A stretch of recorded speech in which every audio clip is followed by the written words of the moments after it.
नमस्कार दोस्तों, mythology tales पर आपका एक बार फिर से स्वागत है।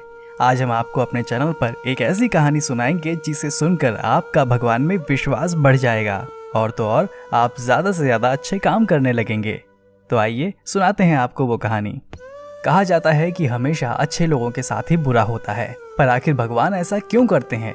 बुरे लोग हमेशा ऐशो आराम की जिंदगी बिताते हैं और अच्छे लोगों का जीवन गरीबी में कट जाता है। हम भगवान से सवाल करने लगते हैं कि आखिर मुझ भले इंसान के साथ ही आपने इतना बुरा क्यों किया, मुझे इतना दुख क्यों दिया? इस सवाल के जवाब में श्री कृष्ण श्रीमद् भगवद गीता में बताते हैं, ईश्वर उन्हीं लोगों की परीक्षा लेते हैं जो अच्छे होते हैं, ताकि वो हर चुनौती और मुश्किलों का सामना करने के लिए तैयार हो सकें और जीवन में आने वाली समस्याओं का डट कर सामना कर सकें। अच्छे लोगों के जीवन का अंतिम समय भी आराम से कट जाता है, उनके जीवन के सभी दोष कट जाते हैं। वहीं दूसरी ओर जो इंसान किसी के साथ बुरा करता हो, वो भले ही जीवन भर सुख का अनुभव करता रहा हो, लेकिन उसका अंतिम समय काफी कष्टदायक होता है। वैदिक शास्त्र और हिंदू पुराणों में कहानियां सुनने को मिलती हैं कि आखिर ईश्वर ने अच्छे और बुरे जीवों में ये भेदभाव क्यों किया है। उदाहरण के तौर पर हम आपको एक कहानी सुनाते हैं जो श्री कृष्ण ने महाभारत के युद्ध के समय अर्जुन को सुनाई थी। दूर किसी गांव में एक धनी व्यापारी रहता था जो अंदर से बेहद चालाक, दुष्ट और अधर्मी किस्म का था। वो भगवान जैसी किसी चीज पर भरोसा नहीं रखता था और अपने आसपास रहने वाले लोगों को हमेशा सताता रहता था, परेशान करता रहता था। उसके आसपास उससे कोई भी खुश नहीं था। लोग तो बस यही चाहते थे कि वो किसी तरह ये गांव छोड़कर चला जाए, लेकिन उस व्यापारी का धंधा, घर बार सब कुछ उसी गांव में था, इसलिए वो उस गांव को छोड़कर जाने के बारे में सोच भी नहीं सकता था। वहीं दूसरी तरफ उसी गांव में एक गरीब, भला, नेक और ईश्वर में विश्वास रखने वाला इंसान रहता था जो पेशे से धोबी था। उसके पास जो भी सुविधाएं मौजूद थी उसमें वो संतुष्ट रहता था। आसपास के लोगों में सुख चैन का संदेश बांटता रहता था। आसपास रहने वाले सभी गांववासी इस धोबी से काफी खुश थे और संतुष्ट भी।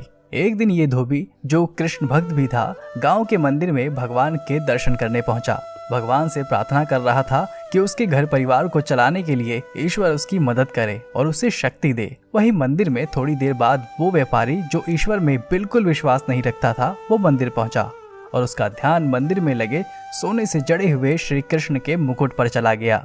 तभी व्यापारी मन ही मन सोचने लगा कि अगर मुझे ये मुकुट मिल जाए तो मुझे आज लाखों रुपए का फायदा हो सकता है। पुजारी और उस धोबी की नजर से बचकर व्यापारी मूर्ति में लगे मुकुट को लेकर भागने में सफल हो जाता है। उसे भागता हुआ कोई नहीं देख पाता और पुजारी समझ बैठता है कि भगवान का मुकुट उस धोबी ने ही चुराया है। मंदिर का पुजारी आसपास के लोगों को इकट्ठा करता है और धोबी की पिटाई करवा देता है। जो उसने दिन भर की कमाई अपनी कड़ी मेहनत से कमाई थी, वो भी छिन जाती है। वो मन ही मन खुद को कोसने लगता है और लोगों की उलाहना मिलने के बाद अपने इष्ट श्री कृष्ण से सवाल करता है कि भगवान, मेरे साथ ही ऐसा क्यों किया? आखिर मैंने आपकी भक्ति में ऐसी क्या कमी छोड़ दी थी जो आप मेरी इतनी बड़ी समस्या में भी मदद नहीं कर पाए? चोरी की उस दुष्ट व्यापारी ने और सजा मुझे मिली।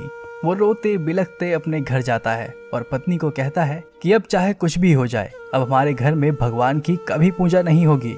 इस दुनिया में भगवान और इंसानियत जैसी चीजें होती ही नहीं है, ये सब हमारे मन का भ्रम है। उसकी पत्नी ने पूछा, स्वामी क्या हुआ, आप इतने चिंतित क्यों हैं? उसने जैसे ही अपनी पत्नी को अपना सारा वाक्य सुनाया, उसकी पत्नी ने तुरंत कहा, हे नाथ, ये जरूर कोई कृष्ण लीला है जो आपको इतनी बड़ी परीक्षा से गुजरना पड़ा।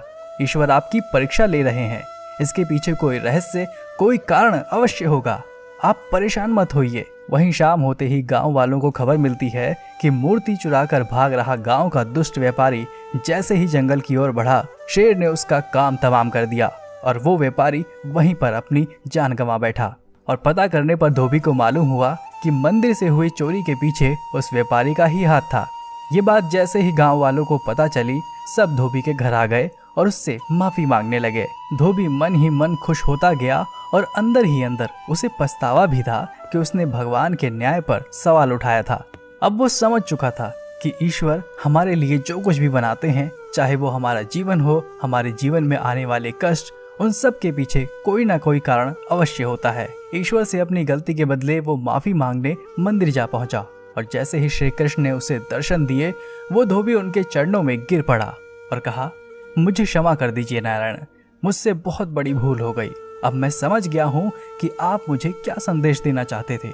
बुराई के गुण आ जाने पर मन मैला हो जाता है और नीयत खराब, और जहाँ से नीयत बिगड़ने शुरू होती है वहीं पर जीवन का अंत हो जाता है। लेकिन जिसका मन साफ होता है, जिसके मन में आपके प्रति भक्ति और आस्था होती है, उसकी नीयत नहीं बिगड़ती और वह मनुष्य अपने अंतिम समय में मोक्ष को प्राप्त होता है।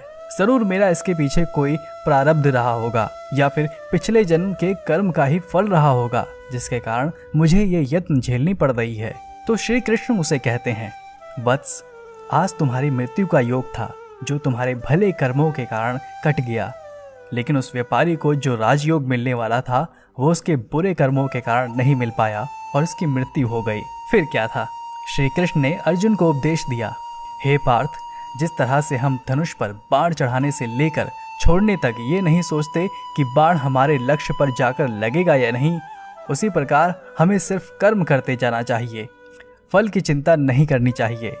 फल देने का काम तो नियति और हमारे कर्म के प्रारब्धों का होता है, और यही कारण है कि अच्छे लोगों को हमेशा कई कठिन परेशानियों और परीक्षाओं से होकर गुजरना पड़ता है, ताकि वो अंदर से सहनशील और उज्जवल बन सकें। सूर्य जितना तपता है उतना ही चमकदार होता जाता है, और जिस तरह से हीरे को चमकने के लिए अनेकों बार तराशा जाता है, ठीक उसी तरह भले लोगों को भी कष्ट इसलिए उठाना पड़ता है ताकि वो और बेहतर बन सकें।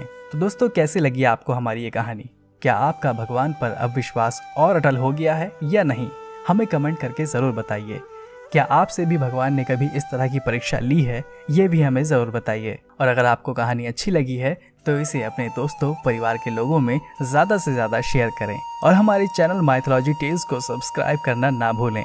ऐसी ही कहानी लेकर हम फिर अगली वीडियो में मिलेंगे। तब तक के लिए आप सभी का बहुत बहुत धन्यवाद।